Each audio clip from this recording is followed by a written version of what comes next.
When most people think about visual novel adaptations, they imagine a story where all of the various routes and arcs are arranged to work within a single universe or timeline. That is, of course, assuming they think about visual novel adaptations at all, given how much rarer they tend to be as of late. This method of adaptation is a tried and true standard for taking the choose-your-own-ending medium of a visual novel and transforming it into the typically linear medium of anime. The overwhelming majority of such adaptations can and do take this approach. However, there do exist exceptions to this rule, anime which instead choose to stick closer to what the experience of a visual novel would be like. These shows treat the various arcs as separate, often, but not always, independent universes. What happens in one may not necessarily happen in all the others. The advantages of this adaptation approach are obvious, especially in the context of purely romantic visual novels with multiple characters the protagonist or player can end up with. Everybody wins. No arcs get cut off to avoid the focused character making a confession, and the routes that involve so much happening that a return to the status quo afterwards is nigh impossible don't have to be skipped or significantly altered. There aren't any losing heroines, because they all get their own universe where they win the heart of the main character. But the downsides are also pretty apparent. It can feel awkward seeing characters interact in later routes who perhaps had a completely different dynamic in the prior ones. It isn't always clear what pieces of learned information or past events from one route carry over into the next. Linear stories simply make more sense for a linear medium like anime, where you aren't making decisions for the characters. So it shouldn't be surprising why most anime adaptations opt for one universe over separate ones. And I'll admit, I largely agree with this approach. Nevertheless, it can't be denied that there is still significant merit to this omnibus format of visual novel adaptation. And today, we'll be exploring an anime that chose to go for that style of adaptation, giving every heroine her time in the spotlight. That anime would be Amagami SS, which received 39 episodes and a number of short specials across 2 seasons from 2010 to 2012. I imagine many watching this video have probably never heard of Amagami SS, let alone watched it. My story with this series is a little bit different. I first became aware of Amagami SS sometime in early 2015, at a point in my life where I was eagerly amassing an ever-increasing list of anime to watch. What's surprising, even for me to think back on, was how quickly I disregarded the series simply because of its format. Because one of the primary claims to fame that Amagami SS has, both then and now, is the omnibus format. That is the selling point that helps it stand out amongst the sea, or nowadays more like a trickle, of visual novel adaptations. And the me of 10 years ago simply wasn't having any of it. I wanted a linear story. And the idea of each arc being a separate universe genuinely repelled me from this series. And that was entirely and completely unfair to this show. And yet, that was how I felt, both then and for the years to come. As time went on, with fewer people I knew or interacted with discussing the series, there really seemed like there was little reason to revisit my thoughts concerning Amagami SS. That was until a couple months ago when, for whatever reason, the Twitter algorithm began showing me multiple posts from multiple people I didn't even follow that happened to involve Amagami SS. And these posts alone were enough for me to reconsider my longtime stance on the very nature of the series and decide to give it a chance. And now, having finished the series that I once wouldn't even give a second thought to 10 years ago, I am glad to say it was worth the long wait.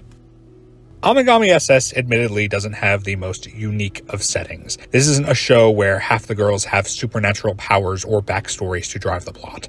In fact, there isn't really that much of a plot to speak of beyond our protagonist, Junichi Tachibana, finding love with one of 6, technically 7, heroines. Perhaps that's why an omnibus format fits here, because there isn't a big overarching story for each route to slowly work towards. What the setting does contain in abundance, however, is this air of nostalgia.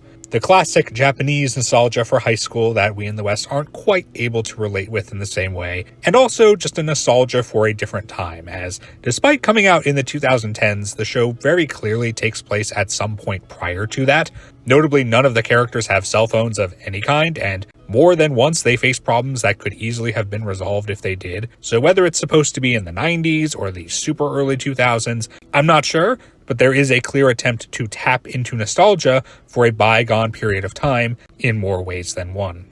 Junichi himself isn't going to be anybody's favorite character, especially when you compare him to other stronger visual novel protagonists like those that come out of most key productions, for example. But he does have more going for him than solely being some sort of blank slate for the audience to imprint on. He struggles with trauma from having been stood up 2 Christmases prior to the present day, and this makes him hesitant when pursuing potential romantic partners. While it isn't an ever-present aspect of his character across all of the arcs, it does have its moments of prominence where Junichi needs to wrestle with his anxieties and let go of those past regrets in order to move on and be happy. He also lends himself to a good amount of comic relief alongside best friend character Umehara. I don't doubt that some will see Junichi as a bit of a loser for letting one stand-up from 2 years ago affect him so much, but it is important to put yourself in the shoes of someone that age and think about how a similar situation would have impacted you at that point in your life. The other credit I'll give Junichi is that he does honestly come through for the girls and show how much he loves them on multiple occasions. Looking all over for Kaoru without a second thought. Doing so much to get Sae better acclimated to interacting with others, trying to help Ai overcome her frustrations with her swimming, among other grand gestures that I don't want to spoil. Deep down, though he may be pervy, Junichi is a decent guy. But of course, we're not really here to talk about Junichi. This is a dating sim anime. This is all about the heroine, and everybody is going to have their favorite. But that's the wonderful thing about having each arc be a separate universe. No one's best girl loses. Season 1 gives each main heroine 4 episodes, with 2 minor universes getting 1 episode each at the end of the season. Season 2, meanwhile, picks up with each arc sometime after their conclusion in Season 1, and shows us a sort of after story for each relationship in 2 episode arcs. Season 2 is kind of the cherry on top, something that probably didn't need to be there, but you're very happy to have regardless. In fact, Season 2 is completely anime original. Who could imagine a visual novel adaptation getting an anime original Season 2? Amagami SS really must have sold well in Japan to get that greenlit, because plenty of anime would kill to get something like that. Going in order of the arcs in Season 1, Haruka is surely to be a quick favorite for many. She's abundantly fun and cheerful, and much of her arc largely involves around her and Junichi just goofing around according to their whims. There isn't a lot of meat to her story, which perhaps weakens it a bit, and demonstrates some of the difficulties that would have been faced had a linear adaptation been attempted. If you were to cut out Haruka and Junichi ending up together, there really wouldn't be anything left here to focus on. Nevertheless, I think the route works well as an introduction to the world, and most of the characters you'll encounter throughout. Plus, it introduces Hibiki, who is probably the most prominent recurring non-heroine female character, and a very fun straight man for Haruka's various antics. One specific criticism I'll bring up about this arc is that Junichi's sister, Mia, who is a very prominent character in her own right, really doesn't like Haruka for some reason, and it is never explained why. She doesn't act this way with any of the other heroines, and she also does not show any negativity towards her whatsoever during her arc in Season 2. So I have absolutely no idea what that plot point was meant to accomplish or why it was never followed up on. I don't want to spoil much about what does happen in Haruka's arc in Season 2. I'll just say it definitely has fun with itself. Next, we'll move on to Kaoru, who is easily my personal favorite of the bunch. She's fun, but down to earth. She has a bit of tsundere in her, but not to the point of it being her defining characteristic. I just think she's neat, and she became my best girl almost instantly. The nice thing about Kaoru is that because she's already friends with Junichi prior to the beginning of the show, she always gets some amount of screen time regardless of whose arc it is. So even if she's not the main focus, she will be involved in some way. This cannot be said of many of the other heroines, some of which only have 1 or 2 interactions with Junichi outside of their routes, if they even interact with him at all. Unlike Haruka, Kaoru's arc does involve a struggle for her that Junichi helps her to work through. I do wish Junichi had gotten a bit more directly involved with helping Kaoru make amends with her mother, but I don't think the constraints of only having 4 episodes per arc would really allow for more than what we got. While it certainly could have been fleshed out more than it ultimately was, I think her story stands as one of the best ones in the show. And this carries over into season 2, where I think her arc there is easily the best of the bunch. Couple that with the best ED theme of the show, as each arc had its own ED sung by the heroine's voice actor, and Kaoru easily cements herself as my favorite Amagami SS heroine. Sae, meanwhile, is probably my least favorite of the girls, largely because she doesn't offer all that much personality-wise aside from being shy. Her arc revolves around Junichi helping her become better at interacting with others, which does lead to some entertaining comedic moments. This route is generally more upbeat and less serious than the others, which could allow it to serve as a bit of a palate cleanser following on from the preceding arcs. It also randomly has a narrator that isn't present anywhere outside of Sae's arcs, one which on occasion allows for fourth wall breaks when someone like Junichi happens to acknowledge them, which is fun. It's nice that there are little differences like that from arc to arc. It just helps add flair to them that isn't necessary but is appreciated. The other notable aspect of Sae's character is her gradual interest in cosplay, though the show doesn't do as much with this as one might expect. Her arc in Season 2 largely continues her personal growth regarding her shyness as she takes on bigger responsibilities that require more frequent interactions with others. So in that respect, I do have to praise her story. Sae does genuinely develop as a character by the end, but even with that being the case, she simply isn't a particularly interesting character to me. Not a bad one by any means, but she really needed more to her personality in order to match the other characters. Sae also really doesn't have much presence in Junichi's life outside of her arc. She is one of Mia's friends along with the next heroine Ai, but Sae largely only gets 1, maybe 2 interactions with Junichi in most routes, usually in the context of being Mia's friend, which is notable not only because it gives her less of a presence compared to characters like Kaoru beyond her arc, but also because it shows just how wildly different Junichi's bonds with the various girls can be across the different universes. Lovers in one world, strangers in another. The 4th heroine, Ai, is honestly one I didn't really expect to care for, mostly due to her commonly being presented as somewhat quiet and emotionless in art and promotional material. In reality, she's anything but. Ai has some of the best banter with Junichi in the entire show, teasing him and even putting him in his place when necessary. She strikes a strong middle ground amongst all of the girls' personalities, which I think will make her plenty of people's favorite. Her Season 1 arc suffers a bit from pacing issues, with a number of, albeit minor, plot points just not quite coming together all the way at the end. Her struggles with improving her swimming are important to her character, but don't really get the breathing room they need to feel quite as significant as they should be. Again, only giving each main heroine 4 episodes for Season 1 probably wasn't enough time in hindsight, but expecting more than that may not have ever been realistic. Still, Ai's story is one of the stronger ones emotionally from the show. Her Season 2 arc unfortunately doesn't quite live up to that, as it doesn't really accomplish much beyond some memorable comedic moments. I do appreciate how dedicated it portrays Junichi at that point in their relationship though, since it's a side of him we don't always get to see in the other routes. Much like Sae, Ai doesn't get to interact with Junichi much outside of her arc. In fact, I think she interacts with him the least often of the 6 main heroines, because in every other major route, she either has only 1 interaction with him or just never ends up meeting him at all. And I do honestly find stuff like that interesting, since it shows how wildly different people's lives could be with only a couple interactions and meetings taken out or reworked, which of course is the whole point of this show's existence, to see the different paths one's life might take. Rihoko takes the role of the childhood friend character and, perhaps unsurprisingly, has loved Junichi since well before the beginning of the series. Much like Kaoru, Rihoko is always somewhat present in the various routes by virtue of already knowing Junichi, though being in different classes means she doesn't interact with him quite as often. Now, normally, one would expect the childhood friend character to never win. That's what the trope dictates after all. And honestly, you'd be forgiven for thinking that trope struck again after watching Rihoko's Season 1 arc, because unlike the other heroines, Rihoko is the only one to not end up with Junichi by the end of her first arc. They are set up to eventually get there, but that obviously is not the same thing as actually seeing them together. And I am not sure why they did this, other than to be funny, to troll us, or just for the sake of being different.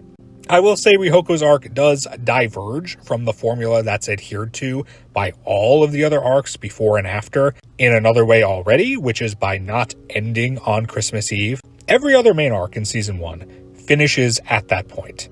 Often at the Founders Festival, though not exclusively. Rihoko's route changes things up by having those events take place during the second of her 4 episodes, giving us the first arc to actually go past Christmas.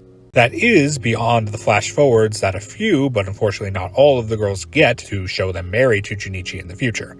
Of course, Rihoko is not one of these girls, meaning any Rihoko fans watching the show while Season 1 was airing were probably pissed to the moon and back. And who can blame them? It's incredibly unfair to Rihoko, especially when you recall that she always likes Junichi, meaning even in other girls' routes, she still likes him.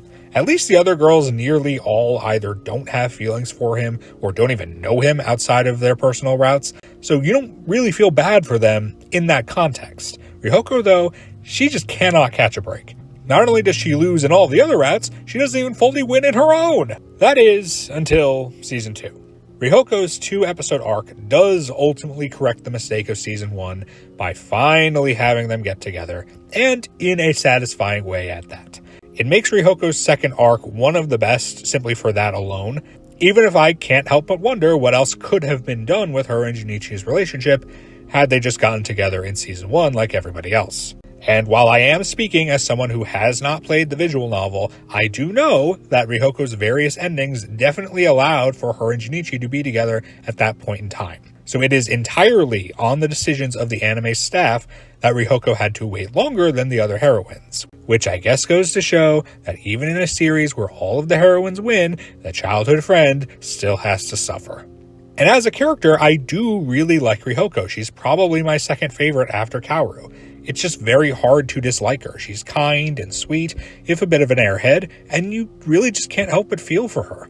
I'm just happy that she finally got to reach her happy ending once all was said and done, because she more than deserved it. And that brings us to Ayatsuji, who I guess is technically the main character based on her prominence in promotional art. Not that it really matters in a show where every girl wins, but still, Ayatsuji is seemingly, from what I can tell, a lot of people's best girl, and I can understand why that is. Her arc goes in directions you wouldn't expect just based on the interactions she has with Junichi as his classmate in the other routes. So I don't want to spoil too much about what happens because I do think that is a pretty big part of the enjoyment of this arc.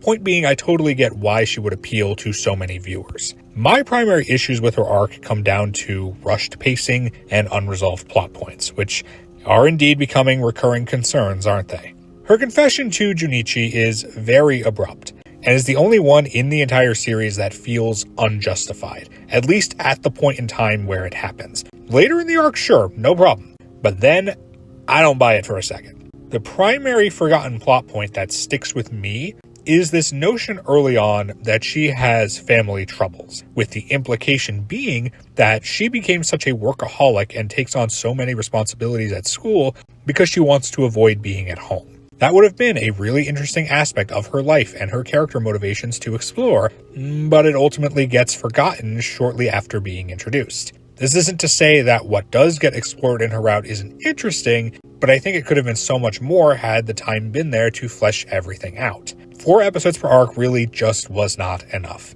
And I had been hoping that Season 2 would take the opportunity to pick those ideas back up, but instead it goes in a different and more comedic direction, which I didn't mind in the end because it is still an entertaining arc with some pretty clever twists that play on your expectations, which I guess is fitting for Ayatsuji when you think about it. But I can't deny that a part of me was disappointed that an attempt to explore her character and home dynamic wasn't made here when the opportunity was available. While those are the 6 primary arcs in the anime, there are 2 additional universes to explore. Episode 25 shows us Risa's route, one where she intervenes every time one of the main heroines starts to like Junichi in order to protect him from getting his heart broken again. It's kind of a funny arc if you don't take it super seriously, especially given that Risa is quite literally a stalker. I do appreciate that this short arc does expand on what we know regarding Junichi getting stood up 2 years ago, though I'm not sure everyone will necessarily like the reframing said information does to those events. Regardless, for a 1-episode arc with a heroine that only has 2 more speaking episodes after this, it's not a bad time. And the final universe is considered the Mia arc, though thankfully not in that way. Episode 26 of Season 1 and Episode 13 of Season 2 show us Mia's perspective as she observes her brother getting closer to all these girls, but not going out with any of them. These episodes are largely comedic, especially the second one in Season 2, but there is some heart to them as Mia's perspective on her brother changes for the better. And again, I want to be clear, not in that way. Interestingly, these episodes show us a universe pretty distinct from the others, in the sense that Junichi is friends with every one of the 6 main heroines, and that does not happen in any other route, other than Risa's where they all get shut down before getting too close to him. But this is different. Here, we see a universe where Junichi has seemingly helped, or is in the process of helping, many of the girls with their problems, but no confessions ever took place. Maybe everybody is just a little bit less bold in this world. Whatever the reason, what we're ultimately left with is a universe where nearly every girl's arc occurs, one after the other. Probably with the exception of Ayatsuji, since Junichi doesn't appear to be helping her with the Founders Day Festival Committee. In essence, the Mia episodes give us the closest peek to what a linear adaptation of Amagami SS could have looked like that we're likely to ever see. So, suffice it to say, after saying so much about this largely forgotten series from 15 years ago, I enjoyed my time with Amagami SS. Despite the arcs not being perfect and often struggling to make the stories fit within the 4 initial episodes they had to work with, I appreciated finally getting to experience the nostalgia of a show like this. Not simply one that focuses on a cherished time for people in Japan, but one that reminds me of a time when I thoroughly craved good visual novel adaptations, and yet overlooked this one for its different approach. An approach that definitely won't appeal to everyone, but without a doubt stands out. No matter who your favorite heroine is, they will, eventually, get their happy ending in at least one universe out there. And even though it took me 10 years longer than it probably should have, I'm glad I finally gave this series a fair chance. And I can't help but wonder now if I would have enjoyed it as much if I had watched it all those years ago. Would I have focused more on the negatives? Would my preference for a linear format have made me incapable of seeing beyond that and appreciating the series? Even if a universe does exist out there where I did watch it back then, I'll never know the answers to those questions. But I have come to think over the years that we often encounter and experience certain media at the moment when we're supposed to, for it to leave the greatest impact upon us. I'd like to think that I watched Amagami SS at the exact right moment for me to be open-minded enough to actually appreciate and enjoy it. And all because the Twitter algorithm decided to show me content from the series. Who'd have figured, huh? Thank you so much for watching. Like and subscribe if you enjoyed. And until next time, take care everyone. Look forward to the next video.